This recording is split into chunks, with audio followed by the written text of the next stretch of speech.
After 1945, across a continent ravaged by war and famine, Europe's people looked for a way to rebuild for the future. Displaced persons returned home or made new homes, as Europeans have for many centuries. A handful of European leaders decided that the best way to prevent war was to share the things which nations had been fighting for, and to build closer bonds of friendship and trust. The first step was the European Coal and Steel Community. A few years later, the signature of the Treaty of Rome led to the creation of the European Economic Community and laid the foundations for today's European Union. The Treaty of Rome paved the way for a number of common policies. A common market was created, with the removal of borders and barriers for goods, people, capital and services. This allowed cross-border trade to flourish, making war between neighbours simply unthinkable, and generating prosperity and opportunities for millions of European citizens which they had not known before. Putting in place these four fundamental freedoms helped Europe's economies develop and led to the creation of the world's biggest trading bloc. The Common Agricultural Policy was also launched with the Rome Treaty, at a time when Europeans knew what being rationed and hungry meant. They knew how much food makes a difference between life and death, between good and poor health. Over the last 60 years, ensuring that Europe is self-sufficient and that we can secure our food and be sure of what we eat has been a core priority of the European Union.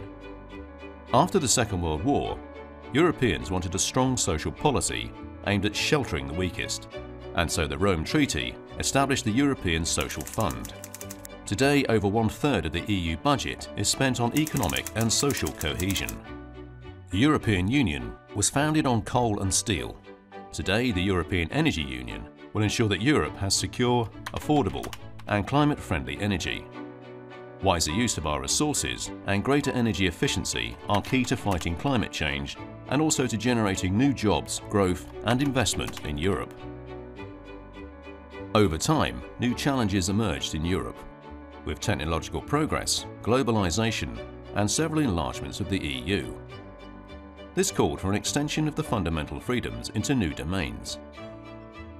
In May 2015, the Commission launched a strategy for creating a digital single market, providing people and companies with better personal protections online and creating the right conditions to maximize the potential of the digital economy.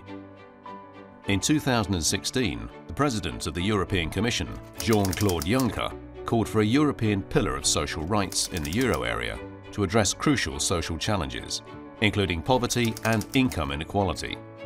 The Commission also created a European Solidarity Corps in 2016 to provide new opportunities for young people in Europe.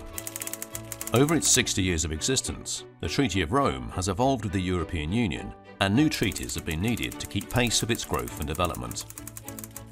The history of the Union that has been formed under the guidance of this treaty is of an unprecedented nature in Europe. We are looking back on over 70 years of peace, which our continent has never known before. The journey has not always been smooth. It is a story of individuals and their lives. It is a story of institutions and their leaders, of men and women working tirelessly to overcome differences. It is the story of common values, common goals, common standards and common policies developed together, leading to the emergence of a stronger union between Europeans. In a globalized world, today more than ever, united we can shape the world and secure our place in it.